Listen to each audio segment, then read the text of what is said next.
여호와 하나님께서 만드신 들짐승 가운데 뱀이 가장 간사하고 교활했습니다. 어느 날 뱀이 여자에게 와서 말했습니다. 하나님이 정말로 동산 안에 어떤 나무의 열매도 먹지 말라고 하시더냐? 여자가 뱀에게 대답했습니다. 우리는 동산 안에 있는 나무의 열매를 먹을 수 있어.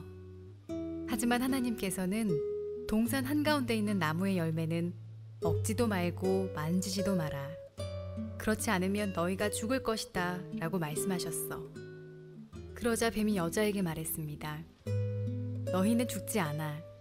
하나님은 너희가 그 나무 열매를 먹고 너희 눈이 밝아지면 선과 악을 알게 되어 너희가 하나님과 같이 될까봐 그렇게 말씀하신 거야. 여자가 보니 그 나무의 열매는 먹음직스러웠으며 보기에도 아름다웠습니다. 게다가 그 열매는 사람을 지혜롭게 해줄 것처럼 보였습니다. 그래서 여자는 그 열매를 따서 먹고 그 열매를 옆에 있는 자기 남편에게도 주었으며 남자도 그것을 먹었습니다. 그러자 두 사람의 눈이 모두 밝아졌습니다. 그들은 자기들이 벌거벗고 있다는 것을 깨닫고 무화과나무 잎을 엮어서 옷을 만들어 몸을 가렸습니다. 네, 우리 가슴에 손을 올려서 우리 믿음을 고백하고 말씀을 듣도록 하겠습니다. 제가 먼저 고백하겠습니다. 하나님은 나를 사랑하십니다. 나는 그 사랑 안에 있습니다. 하나님은 오늘 나에게 말씀하실 것입니다. 그 말씀에 능력이 있습니다. 그 말씀에 생명이 있습니다. 나의 마음을 하나님께 열겠습니다. 나의 생각을 예수님께 집중하겠습니다. 들은 만큼 변합니다. 들은 만큼 행복해집니다. 지난 주일날 우리가 창세기 3장 말씀을 처음 시작하면서 사탄에 대한 얘기를 잠깐 했었습니다. 사탄은 히브리어로 방해자 또는 대적하는 자라는 뜻입니다. 하나님을 대적하고 하나님의 뜻을 방해하는 영, 어찌하든지 온 힘을 다해서 믿는 자들을 빛에서 어둠으로, 생명에서 죽음으로, 소망에서 절망으로 이끌려고 하는 영입니다. 성경은 이런 사탄에 대해서 온 세상을 미혹하게 하는 영이다 이렇게 설명을 하고 있고, 지금도 우는 사자처럼 삼킬 자를 찾고 있다 말씀하시면서 믿는 우리가 깨어서 경계해야 된다 설명을 하십니다. 지난 주일날 창세기 3장을 처음 보면서 이 사탄이 하와를 왜 미혹의 대상으로 삼았는지에 대한 이야기를 함께 나눴었습니다. 첫 번째는 하와의 마음에 문제가 있었다 그랬습니다. 그러나 그보다 더 중요한 것은 그 마음이 상하였을 때 그 마음을 사탄과의 대화로 가져갔다는 것이 더 문제였다 그랬습니다. 우리 마음에도 많은 문제가 생깁니다. 두렵고 의심이 많고 염려가 되고 걱정도 많고, 그러나 중요한 것은 그 마음을 어디로 가져갈 것인가, 이게 중요합니다. 사탄과의 대화의 자리로 가져갈 것인가, 아니면 하나님과의 대화의 자리로 가져갈 것인가. 하와는 그 마음을 사탄과의 대화의 자리로 가져간 사람이었습니다. 두 번째, 하와는 또 어떤 사람인가? 하와는 하나님 말씀을 마음으로 듣지 않고 머리로 들었던 사람입니다. 하나님의 말씀을 머리로 듣는 것이 아니라 마음으로 들어야 합니다. 성경은 말씀하시기를 두루마리를 받아 먹으라, 배를 채우라 이렇게 말씀하면서 받아 먹으라는 얘기는 마음으로 들으라는 이야기죠. 주의 말씀은 마음으로 듣는 것이라는 것을 설명해 줍니다. 그때 말씀은 살아있는 영이 되고, 말씀은 창조의 능력이 되고, 말씀은 우리 힘과 능력이 되는 겁니다. 셋째, 또 하와는 어떤 사람이었는가? 셋째, 하와는 하나님이 주신 공동체가 가지고 있는 영적인 힘에 대해서 간과했었습니다. 그럼 그 중요한 순간에 아담과 어떤 이야기도 나누지 않았죠. 참 이상한 일입니다. 그러나 하나님께서 우리에게 주신 공동체는 선한 격려의 공동체일 뿐만 아니라 영적으로 서로 분별력을 나누는 그런 공동체라는 것을 잊고 있었던 겁니다. 아무튼 이런 하와에게 사탄이 다가옵니다. 그리고 그를 미혹해 하여서 죄가 세상에 오는 통로로 그를 사용하기로 결정을 한 겁니다. 오늘 이제 묵상은 이렇게 하와를 미혹의 대상으로 삼은 사탄이 구체적으로 어떻게 하와를 공격하는지, 사탄의 세 가지 전략이라는 제목으로 그가 어떻게 공격하는가에 대한 이야기를 해보려고 합니다. 먼저 그 얘기를 구체적으로 나누기 전에 하와를 미혹하기 위해서 사단이 썼던 도구에 대한 얘기를 먼저 하려고 합니다. 하와를 미혹하기 위해서 사단이 썼던 도구는 언어였습니다. 창세기 3장 1절을 보게 되면 하나님께서 성경에 기록하신 것처럼 사탄은 간사하고 교활하다 이렇게 설명을 한 다음에 그런 사단이 하와를 향해서 나타나서 처음 한 행동이 뭐였는가? 말하는 것이었습니다. 하나님이 정말로 동산 안에 어떤 나무 열매도 먹지 말라 하시다냐, 이 한 문장으로부터 창세기 3장은 시작되고 이 한 문장으로부터 미혹도 시작됩니다. 이 말이 중요한 겁니다. 그래서 성경에서는 언어의 중요성에 대해서 많은 곳에서 우리에게 가르쳐주고 있습니다. 그 중에 하나인 야고보서 3장 5절부터 6절 말씀을 한번 같이 보려고 합니다. 제가 5절 말씀을 읽겠습니다. 혀도 마찬가지입니다. 몸 가운데 지극히 작은 부분이지만 큰 일을 행함으로 자랑합니다. 큰 산불도 아주 조그만 불씨에서 시작하지 않습니까? 6절.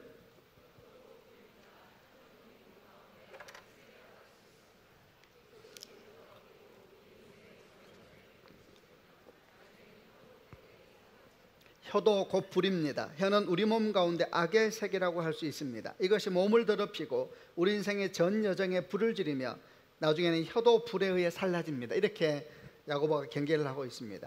혀에 참 능력이 있다는 이야기죠. 사단, 이 간사한 새 혀의 능력으로 사단을 하와를 미혹하면서 다가왔습니다. 근데 성경을 보게 되면 사단만 이 혀를 사용하는 것이 아니고 사실 창세기 1장과 2장을 보게 되면 하나님도 말씀으로 세상을 창조하셨습니다. 하나님도 말씀으로 우리 가운데 일하시는 분이시죠. 또 사도행전 2장을 보게 되면 성령께서 임하실 때에 첫 나타난 현상 중에 하나가 성령께서 각 사람의 혀를 붙잡으신 모습으로 창세기 2장에 나타나 있습니다. 이렇게 사단의 유혹이 말로 시작된다는 것과 하나님의 창조의 능력도 말씀으로 시작된다는 것, 그리고 성령의 회복의 역사도 혀를 붙잡음으로 시작했다는 사실은 우리에게 분명하고 정확한 교훈을 줍니다. 언어가 아주 중요하다는 겁니다. 언어의 중요성을 말할 때 우리가 보통 주목하는 것은 어떤 말을 할 것인가에 대한 주목을 많이 하는데, 그러나 사실은 말하는 것보다 듣는 것이 어쩌면 더 중요할 수 있다는 사실을 알아야 합니다. 오늘 하와를 보십시오. 하와는 사탄의 말을 들었습니다. 그리고 계속해서 듣지요. 이렇게 하와가 길을 열어서 사탄의 말을 들을 때 그 말이 하와의 마음속에 들어오게 된 것이고, 이 들어온 말이 하와의 마음에 있는 불편한 마음과 만나면서 사단의 역사가 일어나게 된 겁니다. 말은 들어와서 일을 합니다. 하나님 말씀도 들어와서 일을 하시지요. 옛날에 사람들이 이런 얘기를 한 적이 있습니다. 길가에 지나가면서 점 보고 또는 사주팔자 보면은 다 장난으로 본다 이렇게 말을 하는데, 그 장난으로 보는 거 아닙니다. 말이 들어오면 그 말이 안에 있다 일을 합니다. 그 안에 말이 안에서 머물러 있다 때가 되면, 상황이 되면은 일을 하는 것이 말이 무서운 겁니다. 그래서 말하는 만큼이나 듣는 것이 중요하다, 아니 오히려 말하는 것보다 듣는 것이 더 중요하다 말할 수가 있는 겁니다. 왜냐하면 듣는 것이 마음을 채우는 것이고 마음에 있는 것이 밖으로 드러난다라고 성경이 말씀하고 있기 때문에 듣는 것이 아주 중요한 겁니다. 그러므로 우리는 말하는 입만 보호할 것이 아니라 듣는 귀에 대해서 아주 경계를 해야 합니다. 이런 면에서 본다면 하와는 너무 쉽게 듣는 귀를 내어줬던 겁니다. 귀를 내어줬을 때 그 듣는 것이 그의 마음을 차지해 버렸던 겁니다. 보통 사람들이 이렇게 설명합니다. 어떤 얘기를 하면 들어보고 판단하겠다 이렇게 말을 하죠. 맞는 말입니다. 들어보고 판단해야 되겠죠. 그러나 사실 이 말은 주의해야 되는 말이기도 합니다. 이단들이 교회 다니는 사람들을 미혹할 때에 많이 쓰는 말이 있는데 이런 말이죠. 한 3개월만 들어봐라. 들어보고 아니면 그냥 떠나면 되지 않느냐 이렇게 말을 합니다. 언뜻 보기에는 합리적인 것 같고, 그러나 이 말이 매우 무서운 말입니다. 그들은 통계적으로 경험적으로 알고 있거든요. 한 사람의 귀를 3개월만 붙잡을 수 있다면 그의 마음을 빼앗을 수 있다는 것은, 귀를 뺏기면 마음도 뺏기는 것이고 마음을 뺏기면 삶도 뺏기는 겁니다. 그러므로 우리 또한 말씀을 들을 때에 사도행전에 나오는 베레아 교인들처럼 그 말씀이 참으로 그러한가 고민해야 되지만 동시에 어떤 말을 들어야 할 것인가에 대해서 매우 주의해야 하는 것입니다. 아주 오래된 이야기입니다만 제가 TV에서 보았던 한 영상이 이렇게 슬픈 기억으로, 아픈 기억으로 남아있는 내용이 있습니다. 듣지 못하고 말하지 못한 한 여자가 있었는데 결혼을 했습니다. 자, 남편도 장애가 있는 사람이었는데 이제 결혼해서 아이를 낳게 되었습니다. 근데 이 아이는 듣기도 하고 말하기도 하는 아이였습니다. 얼마나 기뻤겠습니까? 그래서 어머니가 종일 힘든 일을 하고, 얼마나 일이 힘들었겠어요. 몸이 건강하지 않으니까 힘든 일을 하고 집에 돌아오면 이 아이 귀에 대고 어디서 주워온 작은 나팔 같은 것을 계속 불어줬습니다. 그러면 이 아이가 깜짝 놀라기도 하고 울기도 하는 걸 보는데 그게 너무 기쁜 겁니다. 왜냐하면 놀란다는 것은 들을 수 있다는 이야기이고 운다는 것은 말할 수 있다는 의미이기 때문에 그 아이의 귀에 나팔을 불어주면서 그가 깜짝 놀라는 것도 기쁘고 그가 우는 것도 기쁘고, 그래서 피곤하고 지칠 때 저녁에 오면 항상 아이 가까이 불러서 아이를 껴안고 막 귀에 나팔을 불어주면은 또 세게 불면 아이가 막 깜짝 놀라서 울기도 하고 이런 것들이 너무너무 매일매일 기쁨이었다고 합니다. 그런데 이 아이가 자라가면서 일이 생기기 시작합니다. 이 아이가 자라가면서 너무 거칠게 자라가고 도저히 어떻게 관리가 안 되는 그런 아이가 돼가서 부모님 몸이 건강하지 않으니까 너무 낙심이 되고 너무 힘들어서 마침 방송에서 양육이 힘든 아이들을 도와주는 프로그램이 있어서 도움을 청하게 됐고, 이 방송에서 이제 전문가들이 가가지고 그 집을 관찰하면서 그 아이에게 무슨 문제가 있는가 관찰하기 시작했는데 곧 문제가 드러났습니다. 문제는 엄마가 매일 저녁마다 들어와서 아이 귀에 대고 불었던 나팔이 문제였습니다. 사실 이 나팔은 부드럽고 따뜻한 음성을 내는 것이, 소리를 내는 것이 아니라 매우 시끄럽고 찢어지는 소리를 내던 나팔이었습니다. 그러나 부모가 듣지 못하니까 아이에게 계속해서 불어주면서 그게 얼마나 시끄럽고 찢어지는 소리인지 몰랐던 겁니다. 그런 소리를 계속 듣고 자란 아이 내면이 민감해지고 상하고, 그러니까 자라오면서 점점 거칠어진 이 나타나게 됐던 것이고, 더 사실 마음이 이렇게 아픈 것은 아이의 청각을 검사해 보니까 심각하게 손상되어 있어서 못 들을 수도 있다라는 그런 판단까지 나온 내용을 영상에서 봤습니다. 아주 슬픈 이야기입니다. 여러분, 듣는 것이 아주 중요한 것이고 듣는 것이 결국 그 사람을 만들어 가는 겁니다. 이렇게 듣는 것이 소중함을 생각하면서 말하는 것의 소중함도 함께 묵상해야 됩니다. 우리는 생명의 말을 해야 되고 축복의 말을 해야 되고 창조의 말을 해야 합니다. 다시 또 그를 위해서는 우리 안에 선한 것으로 채워가야 됩니다. 지난주에 묵상했던 것처럼 고상하며 아름다우며 생명이 가득한 것으로 내면을 채워가야지 그것이 우리 입을 통해서 밖으로 나올 때 생명의 역사가 일어나게 되는 겁니다. 그러나 사단은 간사하고 교활한 새치어로 하와를 유혹하면서 이제 그의 신앙이 하나님으로부터 떨어지게 하기 위해서 공격을 합니다. 그가 세 가지 주로 공격한 것이 뭔가? 첫 번째, 사단은 하와가 가지고 있었던 하나님의 성품을 공격했습니다. 사단이 처음 했던 말을 다시 한번 생각해 보길 바랍니다. 그는 이렇게 말했습니다. 하나님이 정말로 동산의 어떤 나무 열매도 먹지 말라 하시더냐? 정말로, 아주 감정적인 표현이지요. 정말로 동산의 어떤 나무의 열매도 먹지 말라고 했느냐? 사실 하나님은 그렇게 말씀한 적이 없으시죠. 창세기 2장 16절 17절 이하를 보게 되면 하나님께서 이렇게 말씀하셨습니다. 하와에게 너는 동산에 있는 모든 나무의 열매를 마음껏 먹을 수 있다.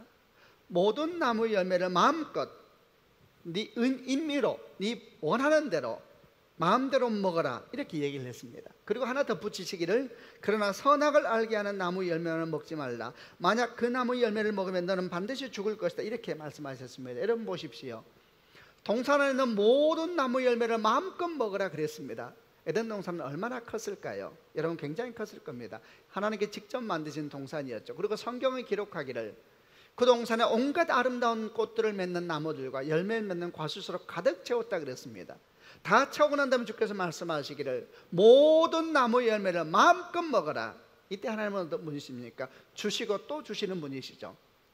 거기다 한 가지를 덧붙이십니다. 그러나 선악을 알게 하는 나무 열매는 먹지 마라. 마음껏 먹어라. 그러면서 최소한도의 지경 경계표를 하나 세우십니다. 그러나 먹지 말아야 될 것도 있단다. 마음껏 누려라.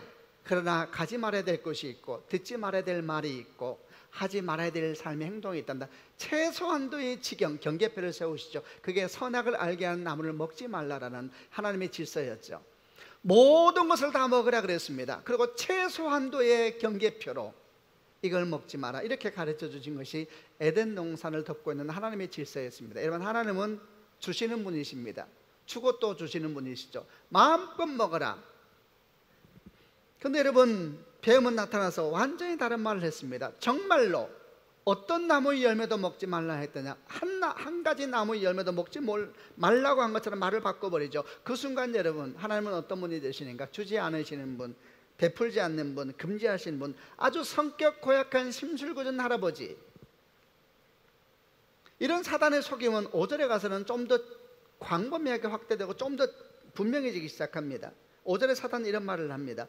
하나님께 너에게 선악을 알게 하는 나무의 열매를 먹지 못하게 하신 것은, 그의 말입니다, 너희가 그 나무 열매를 먹고 눈이 밝아져서 선과 악을 알게 되어 너희가 하나님같이 될까 봐 그러신 거야. 너희가 그 나무 먹으면 너희 눈이 밝아져서 너희가 하나님같이 될까 봐 그 나무 못 먹게 하신 거야. 이렇게 함으로 알면 사단은 하나님에 대해서 아주 믿을 수 없는 분이라고 얘기를 하고 있는 겁니다. 그거 먹으면 너희들이 똑똑해져서 네가 아주 명철해질까 봐. 하나님은 네가 어느 정도만 똑똑하기를 원해. 하나님의 말씀에 순종할 정도, 너무 똑똑하면 안 돼. 마치 옛날 일제시대 때 우리나라 사람들은 우미나 정책 쓰기 위해서 일본 사람들이 기술 교육만 시키고 고등교육을 시키지 않았던 것처럼 똑똑하되 선을 지켜. 더 이상 넘어가면 안 돼. 너무 똑똑하면 안 돼. 너무 많이 생각하지 마. 거기까지만 생각해. 마치 이런 하나님인 것처럼. 여러분, 이런 생각을 하는 분이 지금도 얼마나 많습니까? 그런 분들이 이렇게 생각을 하시더라고요. 성경을 보니까 하나님은 질투하는 하나님에 그러지 않았느냐. 벌써 그 언어 속에 질투하는 하나님, 좋은 걸 못 본다는 얘기죠. 여러분, 완전히 오해하고 있는 겁니다. 이 질투하는 하나님이라는 표현은 부정적인 의미가 아니고 사랑이 하나님에 대한 또 다른 표현입니다. 여러분, 사랑이라는 것은 사실은 질투가 있죠. 그러나 그 질투가 건강하지 않는 질투가 문제인 것이지요. 이 질투한 하나님의 표현은 우리를 사랑하실 때 선이 있으시고 질서가 있으시고 옳지 않은 것을 기뻐하지 않으시는 그 하나님에 대한 표현인 것이지요. 여러분, 사단은 하나님에 대해서 아주 그 성품을 묘하게 그분의 성격을 바꿔버립니다. 많은 것을 그렇게 만드시더니 그 어떤 것도 나누지 않고 베풀지 않고 자기 혼자 누리는 매우 이기적이고 믿을 수 없는 분, 정말 좋은 것은 감추시고 자기만 누리는 바로 그런 분, 그런 하나님으로 하나님을 바꿔버리는 겁니다. 여러분, 오늘도 이런 하나님의 성품에 대한 공격은 계속되고 있습니다. 왜 그렇습니까? 성품이 의심되면 관계는 깨어지기 때문에 그런 겁니다. 성품이 의심되는데 어떻게 그의 말을 믿을 수가 있습니까? 성품이 의심되는데 어떻게 그의 행동을 믿을 수가 있습니까? 다 믿을 수가 없는 것입니다. 여러분, 성품이 의심되면 관계는 근본으로부터 깨어지는 것입니다.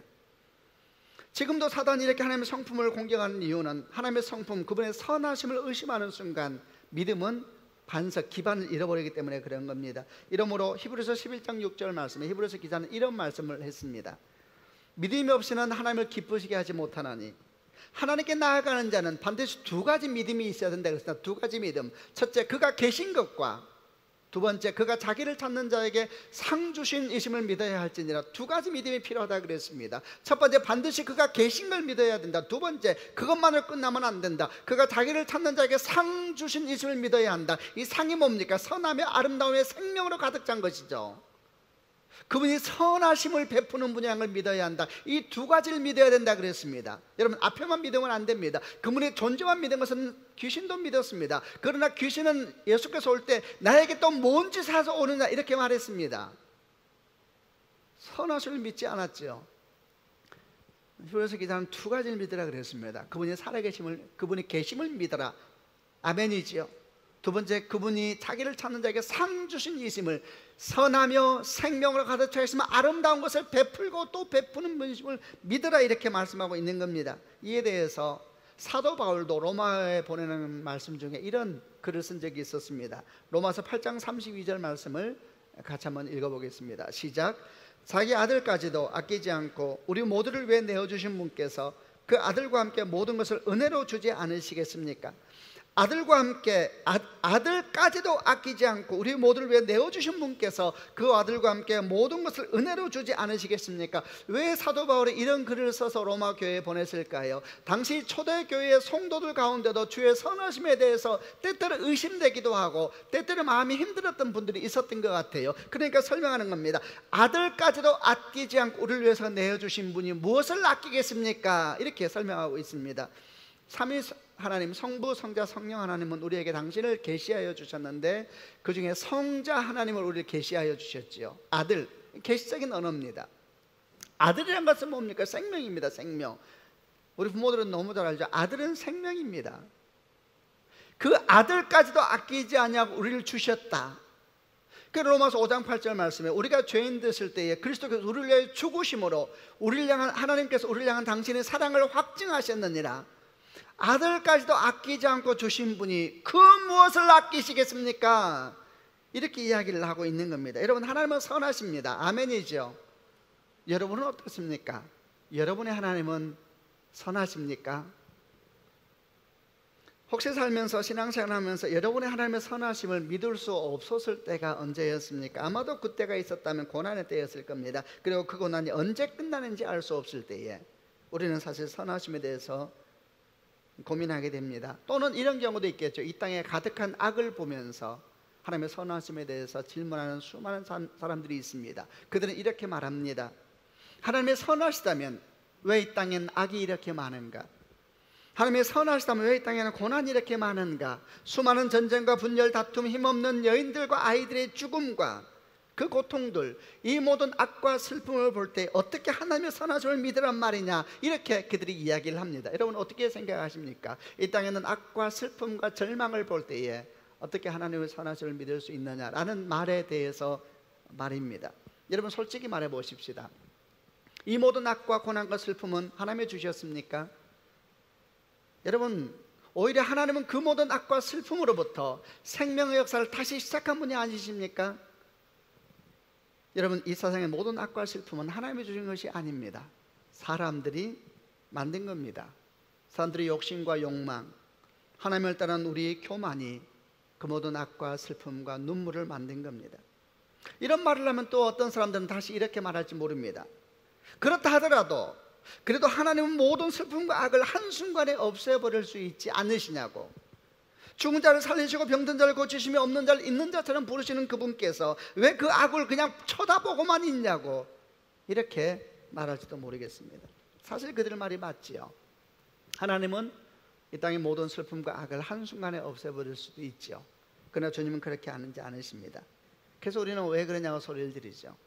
여러분 만약에 하나님께서 이 땅의 모든 슬픔과 악을 한순간에 없애버린다면 우리 또한 먼지처럼 사라질 겁니다. 우리는 죄악의 덩어리요 욕망의 덩어리요, 우리는 죄의 공장이기 때문입니다.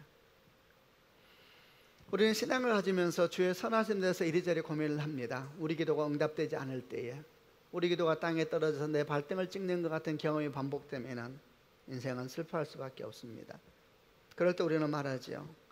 하나님이 내 기도를 들어주시면 하나님의 선하심을 내가 알 수 있을 것 같은데, 하나님께 정말 우리의 모든 기도를 다 들어주신다면 하나님은 선한 분이 되시는 것일까? 실제로 이렇게 성도들 만나서 얘기를 나누면 선하심을 얘기하는 분들은 기도 응답이 있을 때 보통 그렇게 얘기하더라고요. 그래서 질문해 보는 겁니다. 우리 기도를 다 들어주시면 그분은 선하신 분이 되는 걸까? 이 묵상하면서 좀 다른 생각해 보았습니다. 우리 기도를 다 들어주신다면 나는 어떤 존재가 되어 있을까? 여러분은 어떻게 생각하세요? 여러분이 기도하기만 하면 하나님께서 다 응답해 주신다면 여러분은 어떤 존재가 되어 있을까요? 저는 이렇게 되어 있습니다. 적었습니다. 나는 아마도 괴물이 되어 있을 것이다. 내가 기도하기만 하면 다 응답된다면 사람들은 나를 찾아올까요? 하나님께 찾아갈까요? 날 찾아오겠죠. 왜 용한 사람 찾아다니겠어요? 여러분 기도에 다 응답받는 것은 사실 복이 아닙니다. 그리고 여러분도 알고 저도 알다시피 사실 우리는 무엇을 기도해야 될지 모르는 사람들입니다. 우리는 기도하면서도 무섭고 기도하면서도 두렵습니다. 주님 말씀이 사실입니다. 믿으라 그랬습니다.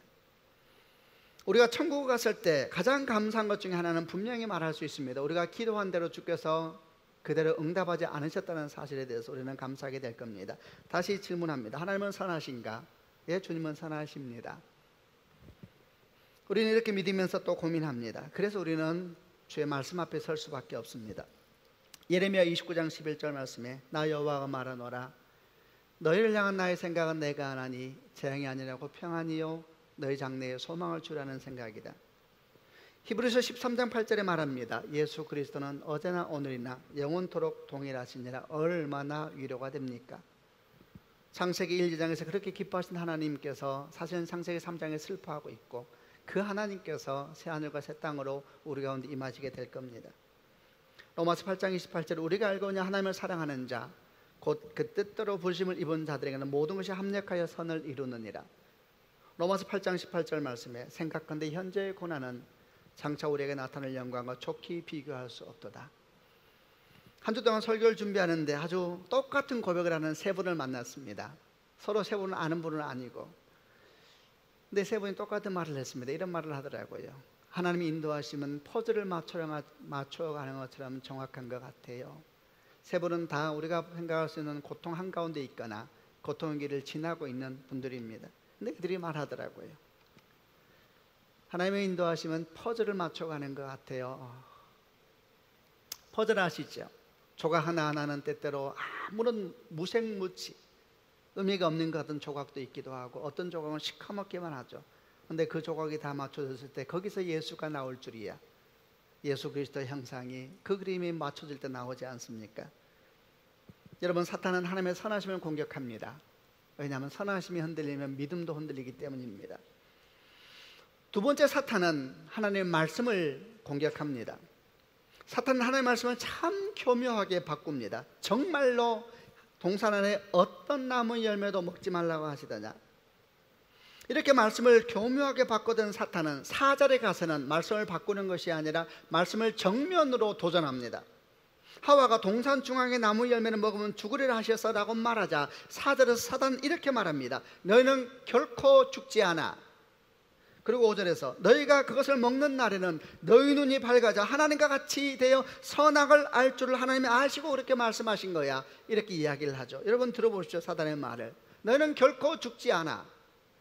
너희가 선악을, 그 나무를 열매를 먹으면 선악을 알아서 하나님과 같이 될까 봐 그러신 거야. 저는 이 말을 하고는 사단을 잠깐 생각해 봤습니다. 그리고 이런 느낌이 들었습니다. 그의 말은 참으로 명확하구나. 조금의 틈도 주지 않고 여유도 주지 않는구나. 마치 건드릴 수 없는 권위까지 느껴지는 것 같구나. 여러분 맞습니다. 여러분, 사실 이게 사탄의 완전히 스스로도 속고 있는 확신이기 때문입니다. 우리 주님께서 요한복음 8장 44절에 이런 말씀하신 적이 있습니다. 그는 처음부터 살인한 자요, 진리가 그 속에 없으므로 진리에 서지 못하고 거짓을 말할 때마다 지것으로 말하나니, 거짓을 말할 때마다 깊은 확신을 가지고 말하나니, 거짓을 말할 때마다 지것으로 말하나니 이는 그가 거짓말장이요 거짓의 아비가 되었습니다. 그 안에 본질부터 거짓이 가득 차가 있어서 거짓을 확신을 가지고 말한다. 이렇게 요한복음 8장 44절 주님께서 말씀하셨습니다. 여러분, 그의 말은 분명하고 아주 또렷하며 그리고 굉장한 매력까지 있기도 합니다. 그러나 속이는 말입니다. 이것이 사단의 역사입니다. 사단은 하나님의 말씀을 왜곡하며 뒤틀어 버릴 뿐만 아니라 정면으로 주의 말씀을 대적하면서 마치 거기에 생명이 있는 것처럼 말합니다. 그런 말씀을 듣지 못하게 하고 혼미하게 하는 영입니다. 말씀이 무너지면 다 무너지기 때문입니다. 반대로 말씀이 들리면 모든 것은 다시 시작됩니다. 지금도 사단은 말씀을 왜곡하고 안 들리게 하기 위해서 온 힘을 다하고 있습니다. 하나님의 말씀을 안 들리게 하는 좋은 방법 중에 하나는 말씀을 전하는 자에 대해서 마음이 불편해지면 됩니다. 말씀을 전하는 자에 대해서 마음이 불편해지면은 말씀이 안 들어오죠. 목사가 싫으면 그 목사가 전하는 말씀도 싫은 법입니다. 그러면 주일에 교회는 오지만 사실 그에게는 말씀은 없습니다. 그냥 여러분 소망하고 축복합니다. 우리 교회 성도들이 목사들에 대해서 마음이 상하지 않기를 주님의 이름으로 축원합니다. 이를 위해서 목회자들은 많이 깨어 있어야 됩니다. 그리고 성도들도 깨어 있어야 됩니다. 다들 사람인지라 왜 이런 일 저런 일이 없겠습니까? 말씀을 전한 자를 위해서 기도하고 자신 또한 항상 말씀 가운데 열린 마음을 달라고 기도해야 됩니다. 소망하기는 우리 교회 가운데 주의 말씀이 왜곡되지 아니하고 살아 움직이는 말씀의 능력 있기를 소망합니다. 개척 초기에 한 청년이 저를 아주 불편해하고 어려워하더라고요. 저도 느끼고 있었죠. 사람이 다 이렇게 느끼잖아요. 저를 굉장히 불편해하고 그러더라고요. 근데 제가 할 수 있는 것은 별로 없었고 이유도 몰랐습니다. 나중에 이 청년이 저를 찾아와서 교회를 옮기게 됐다 그러면서 용서를 구하면서 저를 그렇게 싫어했던 이유를 말하더라고요. 왜 그랬냐 그러니까 언젠가 이 청년에게 크게 마음에 상처를 준 목사님이 계셨는데 저하고 너무 모습과 행동이 비슷하다는 거예요. 씩 웃는 것도 그렇고.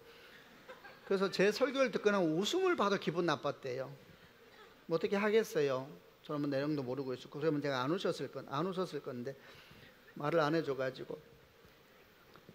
저는 다 이것이 사단의 역사라고 생각합니다. 많은 일이 이 땅에서 일어나고 있습니다. 우리는 정말 깨어 있어야 되고 주 앞에 정말 은총을 구하면서 하루하루 걸어가야 됩니다. 말씀과 관련해서 또 한 가지 기억해야 될 것이 있습니다. 그것은 말씀을 모르는 것보다 오히려 더 많은 경우에 말씀을 잘못 알고 있는 것이 훨씬 더 위험할 수 있다는 겁니다. 말씀을 모르면 겸손하기라도 합니다. 그러나 말씀을 잘못 알고 있는 사람을 누가 막으리요? 그러므로 말씀을 아무 데서나 듣지 말아야 합니다. 요즘에는 인터넷으로 떠돌고 있는 많은 설교들이 있습니다. 여러분 주의해야 합니다. 왜냐하면 하나님의 말씀은 내용만이 아니라 누가 전하느냐가 중요하기 때문입니다. 분명히 악한 의도를 가지고 하나님의 말씀을 왜곡하고 전하는 사람들이 있습니다. 그들은 같은 말을 전하는 것 같아도 영이 다릅니다. 그리고 말씀 속에 그런 영이 같이 흐르기 때문에 내용만 중요한 것이 아니라 누가 전하는가가 중요한 것입니다.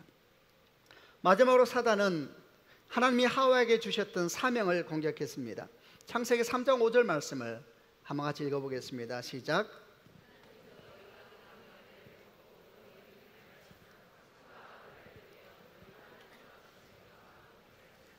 너희가 그 나무 열매를 먹고 너희 눈이 밝아지면 선과 악을 알게 되어 너희가 하나님과 같이 될까 봐 그렇게 말씀하신 거야, 이렇게 했죠. 사실 이 장면은 사탄이 하와에게 비전을 선포하는 장면입니다. 이 말씀을 다르게 해석하면 네가 그 나무 열매를 먹으면 네 눈이 밝아지게 될 것이며 선과 악을 알게 되어 네가 하나님 될 수 있어. 사실 비전이 선포되는 자리였죠. 그리고 하와는 그 사탄의 비전을 받아들였습니다. 잘못된 비전이 얼마나 위험한가 이름만 할 수가 없습니다. 참된 비전은 하나님으로부터 옵니다. 그러나 잘못된 비전은 궁극적으로는 사단으로부터 옵니다. 잘못된 비전은 세상으로부터 오며 우리 상처로부터 오며 욕심과 욕망으로부터 오며 두려움으로부터 옵니다. 가난하게 자란 사람들은, 가난 때문에 상처받은 사람들은 그 상처로부터 꿈을 꾸고 비전을 취하지요. 힘 있는 자에게 상처받은 사람은 그 힘 없음으로부터 비전을 갖고 자기 힘 있는 사람 되겠다고 비전을 갖기도 하죠. 다 왜곡된 비전이고 잘못된 비전입니다. 여러분 축복합니다. 주 예수를 영접하러 말미암아 비전도 거듭나는 축복이 있기를 주님의 이름으로 축원합니다. 하나님께서 하와에게 주셨던, 또 아담에게 주셨던 비전이 무엇이었는가? 생육하고 번성하라는 비전이었습니다. 온 땅을 돌보라, 온 땅에 있는 걸 다스리라는 비전이었죠. 이때의 비전은 하나님의 형상을 가진 사람으로서 하나님을 대신에 온 땅을 돌보고 다스리라는 사명이었습니다. 이 비전은 하나님의 동력자로서의 초청이었습니다. 그러나 사단이 준 비전은 달랐습니다. 사단이 준 비전은 훨씬 강력했습니다. 네가 하나님 될 수 있다라는 비전이었습니다. 여러분 어떠세요? 하나님의 동력자의 초청이라는 비전이 마음에 듭니까? 하나님 될 수 있다라는 비전이 마음에 듭니까? 사탄의 비전이 마음에 들지 않습니까? 어떤 사람이 동력자를 원하겠습니까? 자기가 다 앞서서 하고 싶은 것이지요. 여러분 그러나 아주 속지 말아야 됩니다. 사탄이 말하는 하나님은 도대체 누구인가? 그가 말하는 네가 하나님 될 수 있다는 그 하나님은 도대체 어떤 존재인가? 그가 말하는 하나님은 성경에 계시하는 그런 하나님이 아닙니다. 성경은 예수 그리스도를 통해서 하나님이 어떠하심에 대해서 우리에게 계시하여 주셨습니다. 예수님은 섬기러 오셨습니다. 죄인들을 위해 죽으러 오셨습니다.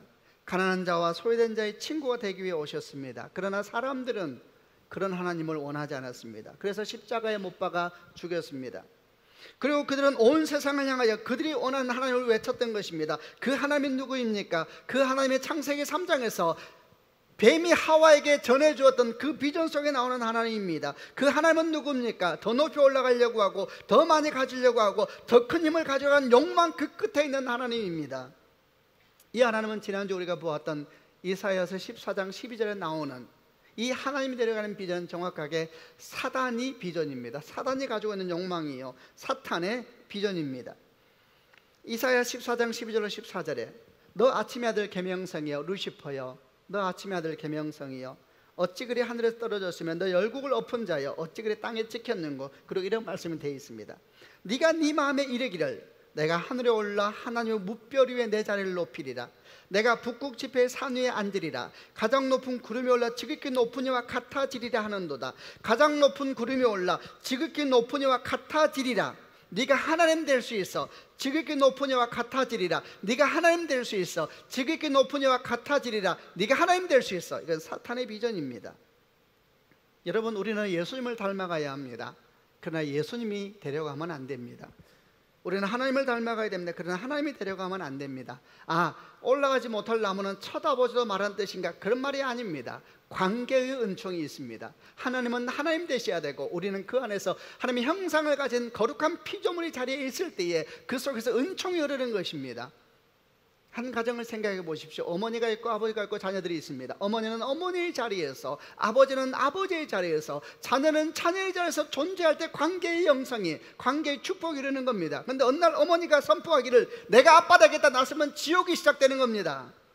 어느 날 이 자녀가 말하기를 더 이상 당신은 내 아빠 아니야, 내가 아빠도 다 할 거야, 지옥이 시작되는 겁니다. 문제는 교회를 다니면서도 이런 비전을 갖고 있는 사람들이 적지 않다는 겁니다. 그들은 하나님의 이름으로 가만히 들어오면 하나님 되려는 꿈을 가지고 있습니다. 그래 여러분, 그건 사탄이 하와에게 던졌던 비전입니다. 우리는 전도를 하고 선교를 해야 됩니다. 그러나 전도왕이 되기 위해서 전도하면 안 됩니다. 역사에 남을 위대한 선교사가 되기 위해서 선교해도 안 됩니다. 위대한 일꾼이 되겠다는 말을 주의해야 합니다. 우리의 꿈은 위대한 일꾼이 되는 것이 아니고 우리 주 예수를 닮은 신실한 일꾼이 되어야 합니다. 주님은 깨어있으라 그랬습니다. 깨어있으라. 잘못된 비전은 우리를 속이며 하나님이 없는 곳으로 우리를 데리고 갑니다. 사탄 하와에게 이 거짓된 비전을 던졌고 하와는 그 비전을 취했습니다. 그리고 그 비전을 따라 행동하고 그 비전을 따라 말하고 그 비전을 따라 움직일 때에 그의 말과 그의 행동을 통하여서 죄는 실체가 되어서 이 세상 가운데 모습을 드러냈습니다. 이제 말씀을 마무리하겠습니다. 사탄 하와를 미혹의 대상으로 삼았습니다. 그리고 그와 하나님과 관계를 깨기 위해서 집중적으로 공격했습니다. 세 가지. 첫째, 하나님의 성품을 공격했습니다. 둘째, 하나님의 말씀을 공격했습니다. 세 번째, 하나님이 주신 비전을 공격했습니다. 우리는 어떻게 해야 됩니까? 그 반대편에 서면 됩니다. 성도 여러분, 주의 선하심을 굳게 믿으시기를 바랍니다. 주의 말씀에 깊이 뿌리를 내리시길 바랍니다. 세상의 비전을 취하지 마십시오. 하나님 비전을 취하여서 주의 거룩한 동력자가 되어서 세상의 거룩한 통로가 되고 향기로운, 정말 주의 살아계심을 전하는 거룩한 향기가 되는 축복이 있기를 우리 주 예수 그리스도 이름으로 축원합니다. 아멘. 기도하십시다.